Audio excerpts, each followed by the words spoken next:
Hello বন্ধুরা, তোমরা সকলে কেমন আছো? আমি তো ভালো আছি। তো আবার একটা নতুন ভিডিও নিয়ে তোমাদের সামনে হাজির হলাম।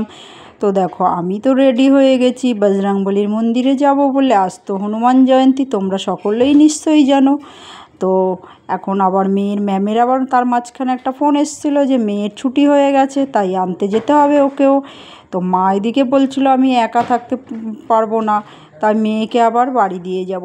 দুটিতে ভারী খুনসুটি করে সারা দিন, তবু একজন একজনকে ছেড়ে থাকতেই পারে না। তো আমি সেটাই বলছিলাম যে তুমি তো আসলেও খুনসুটি করবে, যাই হোক মেয়েকে নিয়ে আসতে যেতেই হবে। তো প্রচণ্ড গরম পড়েছে। তোমাদের ওখানে কীরকম ওয়েদার সবাই একটু জানিও। আমি দেখো প্রচণ্ড ঘেমে গেছি, আর সারাদিন উপোস ছিলাম, শরীরটাও খুব একটা ভালো লাগছিল না। তো চলো যাওয়া যাক। সিঁড়ি দিয়ে নামছিলাম, বর একটু রেডি হয়ে এসে আমাকে ভিডিও করে দিচ্ছিল। তো চলো এবার আমরা যাচ্ছি, মন্দিরের উদ্দেশ্যে যাচ্ছি। যেতে যেতে টাকা খুচরো নেই, তাই খুচরো করার জন্য একটা দোকানে দাঁড়িয়েছিলাম। সেখানেই টাকা খুচরো করতে গিয়ে দু একটা কথা হচ্ছিল, হাসির কথা হচ্ছিল, তাই হাসছিলাম। দেখতে পাচ্ছ, খুব হাসছিলাম, দাদাটা হাসাচ্ছিল। এই দেখো টাকা নিয়ে চলে আসলাম, টাকা খুচরো হয়ে গেছে, আর কে দাঁড়ায় কার জন্য বলো। চলো এবার আমাদের পথে এগিয়ে যাওয়া যাক। এই দেখো, এটা হচ্ছে আমাদের এখানে সিগন্যাল। এটা যদি একবার কেউ ফেঁসে যায় এটায়, তাহলে তার জীবন শেষ হয়ে যাওয়ার অবস্থা।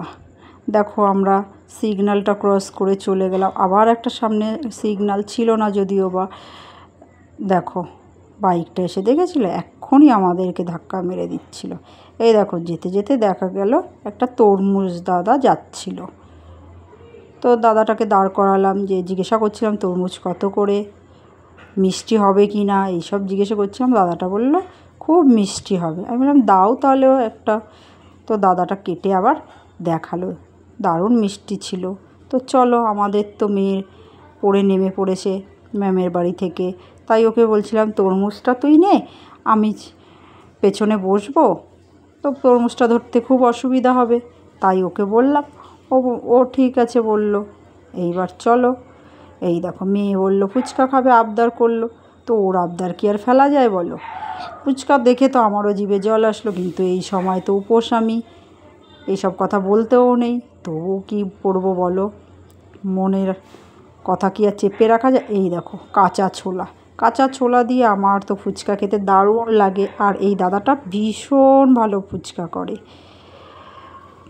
এই দেখো মেয়ে খেয়ে নিল। এইবার চললাম আমি মিষ্টির দোকানে।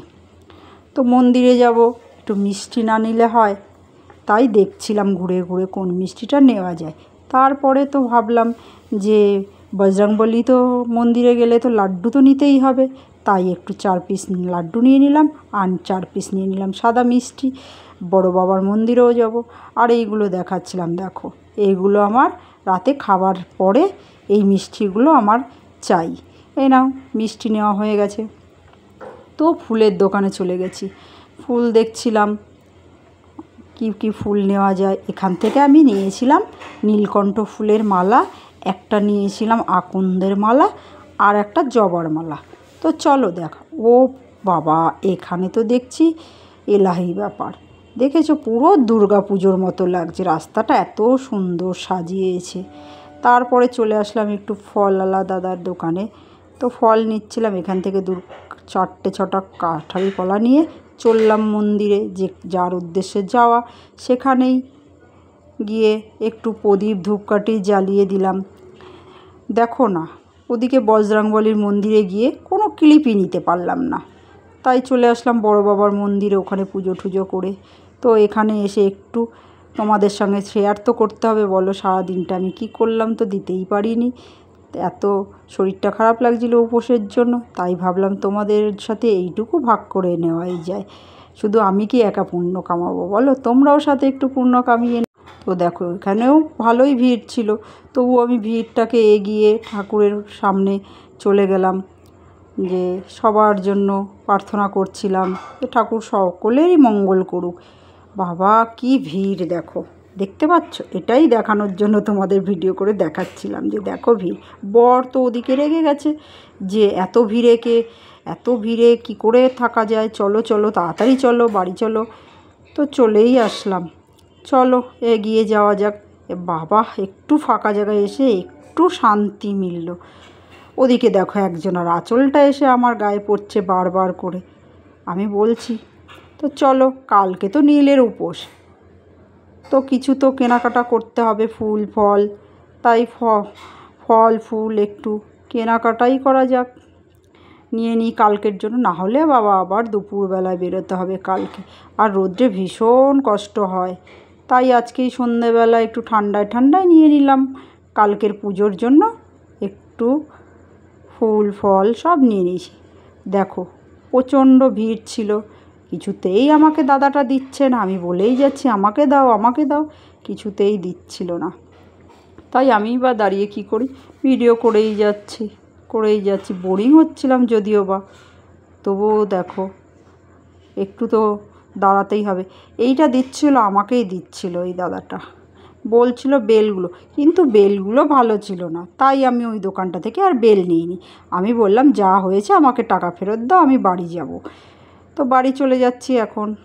দেখো একটু ফ্রেশ লাগছে হাওয়াটা খেয়ে। এই যে সেই তরমুজ মিষ্টি এই নিয়ে কেটে বসে পড়লাম খেতে। দেখো এবার একটু খেয়ে দেখব কীরকম খেতে, সত্যি বললো না কি দাদাটা।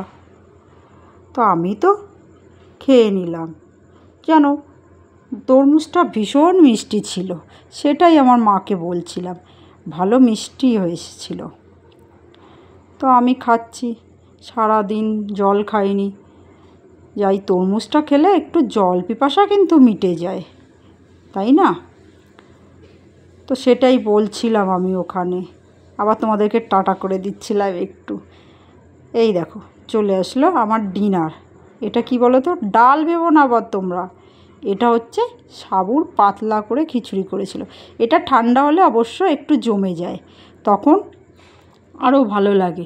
আর কেউ যদি স্যুপের মতো এরকম ঝোল ঝোল খেতে চাও সেটাও ভালো লাগে খেতে। তোমরা একবার বাড়িতে করে খাবে, দেখবে। উপোস না থাকলেও এটা ডিনারে কিংবা ব্রেকফাস্টেও ভালো একটা খাবার। এই দেখো আমি স্যুপের স্পুন নিয়ে আমি খেতে লাগলাম। তাই যাই হোক, তোমরা ভালো থেকো, সুস্থ থেকো। আবার একটা নতুন ভিডিও নিয়ে কাল দেখা হবে তোমাদের সাথে। Good night, tata.